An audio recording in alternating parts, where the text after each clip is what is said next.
Soy Tufí Aré, periodista desde hace 30 años en Bolivia, actualmente director de un medio que se llama Asuntos Centrales, y es un gusto enorme estar aquí en Casa de América, en Madrid. Bueno, Luis Arce fue elegido con una importante votación y amplia, diríamos, diferencia, 55% prácticamente, lo que implicaba definitivamente la elección de un presidente muy fuerte desde el punto de vista electoral. La presidencia de Arce, que lleva 1 año y 5 o 6 meses, ha estado marcada evidentemente por un proceso muy difícil a nivel de política en Bolivia, derivado de una profunda grieta, una división entre el masismo y el antimasismo, entre el antievismo y el evismo igual. Creíamos que era el final del ciclo de Evo en el 2019, cuando se fue interrumpiendo su mandato casi al final, pero Evo volvió y sigue siendo un político fuerte en Bolivia. El MAS es el partido territorialmente más importante de Bolivia en los últimos 20 años. Es el partido que ha conseguido una hegemonía.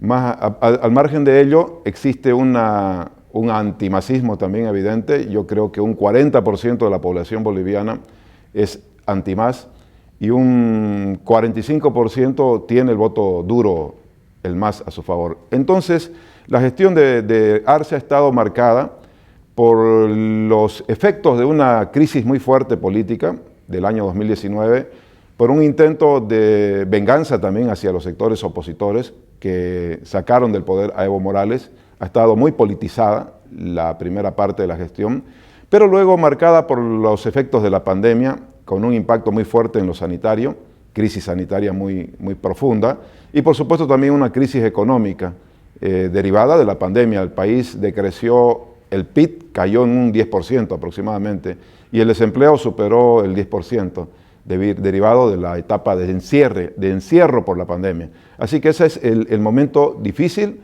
pero diríamos que todavía encaminándose hacia una gobernabilidad. Hubo un paro de 9 días en este periodo. Bueno, Luis Arce en este momento es el político con mayor aprobación en Bolivia, inclusive superando a Evo Morales. Luis Arce debe estar bordeando el 50%, está casi su nivel de popularidad, diríamos, intacto en relación a cuando asumió. Su popularidad en este momento está entre el 45 y 50%. Es el político más importante. Luego de él, el político más importante es Evo Morales, sigue teniendo una aprobación importante. Y bueno, dentro de la oposición hay un problema de debilidad de la oposición, un problema de fragmentación, división, con liderazgos muy afincados regionalmente. Por ejemplo, Luis Fernando Camacho en Santa Cruz y Carlos Mesa, un liderazgo más parlamentario y un liderazgo más digital, ¿no? Una intervención mucho más política en redes sociales que una intervención de calle. Así que ese es el instante, la coyuntura política de aprobación de Arce.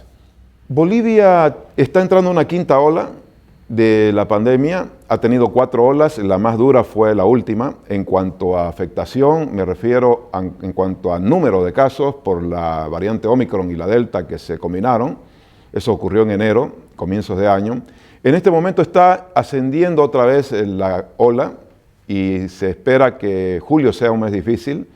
Pero aún así los niveles de letalidad han descendido por la vacunación, por supuesto, y porque también ya hay mayor aprendizaje de lo que fueron las 4 olas.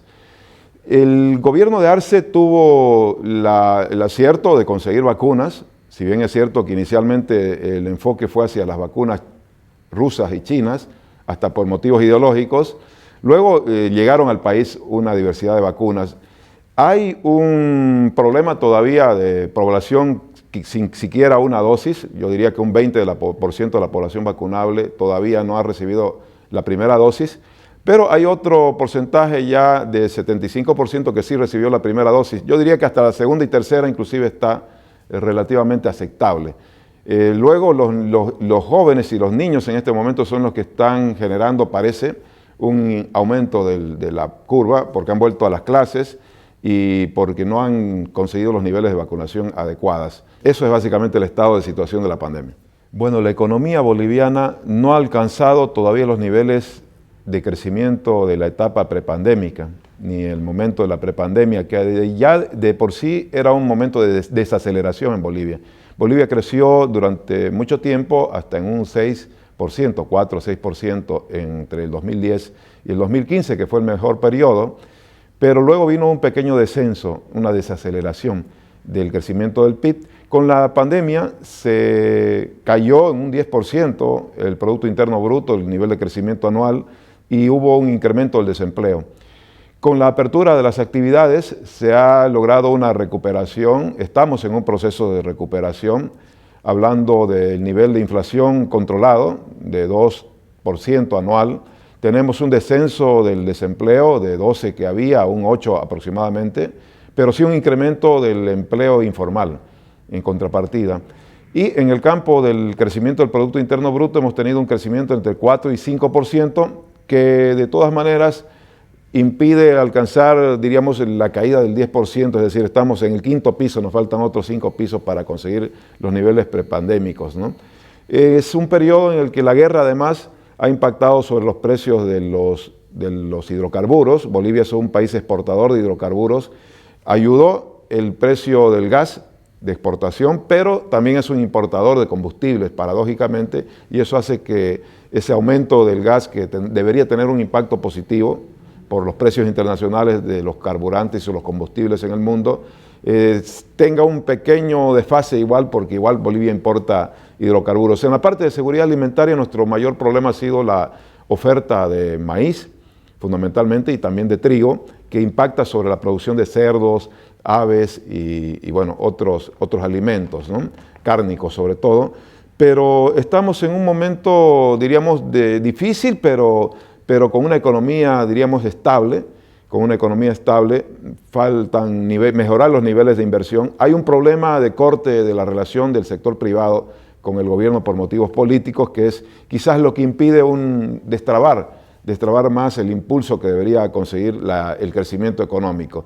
Si hubiese ese diálogo, gobierno, empresarios privados, que está cortado por motivos políticos en este momento, podríamos tener mejores oportunidades. Ahora, Bolivia ofrece una diversidad de recursos para explotar. Por ejemplo, el litio es un recurso estratégico que se podría explotar. Han mejorado los niveles de precios de los minerales por todo lo que implica la coyuntura, y Bolivia es un país minero, pero hay que trabajar mucho en lo que significa la agroindustria que sí necesita un impulso, y hay un debate muy fuerte sobre lo que es producción de alimentos transgénicos y no transgénicos, que impide al mismo tiempo destrabar también el impulso productivo. Ese es el escenario económico, diríamos, de economía controlada, pero que podría estar mejor si hubiese un mayor flujo de diálogo entre privados y gobierno, y una mayor captación de inversión externa. No está al margen Bolivia de esta polarización. Bolivia ha tenido desde hace 15 años un gobierno hegemónico, muy duro en algún momento en relación a la democracia liberal.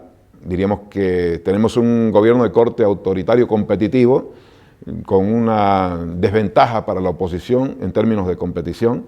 La oposición también tiene sus problemas importantes de organización, de proyecto de país, lo que ayuda a que el gobierno del MAS esté cómodo, pero la sociedad civil lamentablemente está polarizada. Un 40% de la población es anti-MAS y un 40% de la población es pro-MAS, con un componente étnico muy explosivo, muy peligroso, con un componente de demandas de autonomías también bastante, diríamos que intensas, que conflictúan el país de manera permanente, y con una etapa de trauma que se vivió en el año 2019 por la salida de Evo Morales sin completar su mandato, y por un año de transición muy duro, que ha hecho que la grieta se profundice, que no haya un diálogo entre opositores y oficialismo, que esté cortado, que haya una guerra prácticamente política, y esto hace que la sociedad no consiga acuerdos que son muy necesarios, lamentablemente, y